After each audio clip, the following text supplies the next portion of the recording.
Now, see, there's something I find really funny. These days, every single apocalypse system manhwa starts the exact same way. Monsters randomly spawn, and society collapses. Then some random 20 something year old guy becomes Protakun or Protak Opa, and then in a matter of few months proceeds to solo the verse. Oh, let's not forget about how they save a random girl at the start of the story and then they inevitably become the love interest. Then 200 and something chapters later, they become God or something. Yeah, well, that's basically Omniscient Reader. It created the genre to be exact, and it's still the best among the best in that genre. Meet Kim Dokja or Dokja Kim. I'm not sure if he goes by the Japanese last name before first name thing, but anyway, he is the main character, not truly the main character, depending on context. His biggest achievement in life at the start of the story is finishing a web novel with like 3,000 chapters that nobody cared enough to read.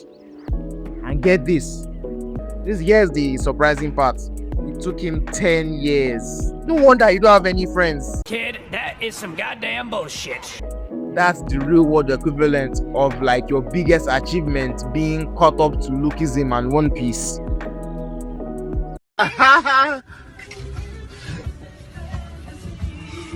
Anyway, one day, as he's taking the subway back home, he finally finishes the final chapter and he achieves a state of mind I refer to as post-peak clarity. Any One Piece fan can relate to this. You refuse to watch One Piece at first because it was too long and you hear people call it mid and whatnot. And at some point, you're just like, oh, fuck that shit. And then you decide to give it a try. Then once you are caught up, you are like, you reach the state of post-peak clarity where you start to wonder, what am I going to do with my life now? Is there really anything left to live for? And then you just low-key become depressed. Yeah, well, that's what happened to Dokja. Except he got an email from the author who thanks him for reading the novel to the end. Then, well, reality just ups and copies the novel. Monsters spawn in and the world goes to shit. Everyone is cooked. With the sole exception of Dokja, of course.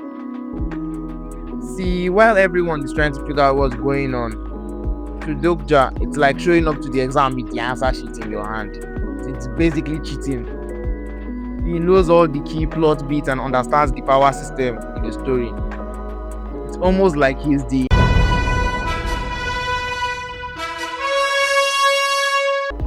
Now, remember a few minutes back when I said Dokja isn't the main character? Well, see, by some strange phenomena, the events of the novel are becoming reality, or are reality. And the characters from the novel are real too. So the protagonist of the novel, I can't pronounce his name, I'm putting it up on screen. Him is also real. I mean, look at him, you can just tell bro is the main character. He ticks every box of the generic main character. Aura, check. Drip, check. Generic isekai protagonist black trench coats, check. And for the cherry on top, his main ability is regression. For those of you who don't know what regression is, it's basically an ability that allows you to go back in time to a fixed checkpoint after meeting specific conditions or specific requirements. The main requirement usually being death. So basically, to all you ReZero fans out there, he basically Return by death.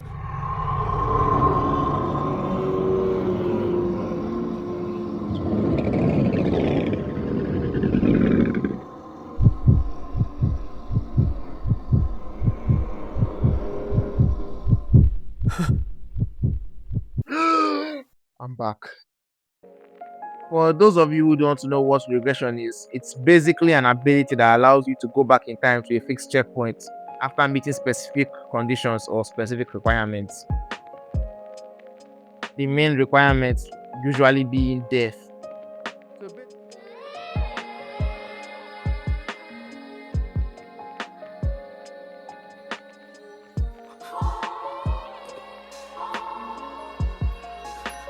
Now, I'm sure you are thinking the plot seems, generic, basic.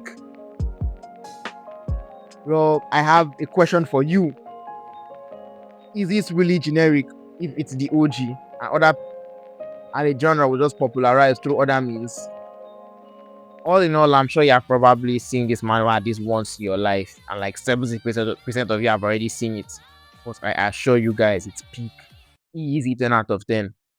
Anyway, like and subscribe, and I'll see you when I see you.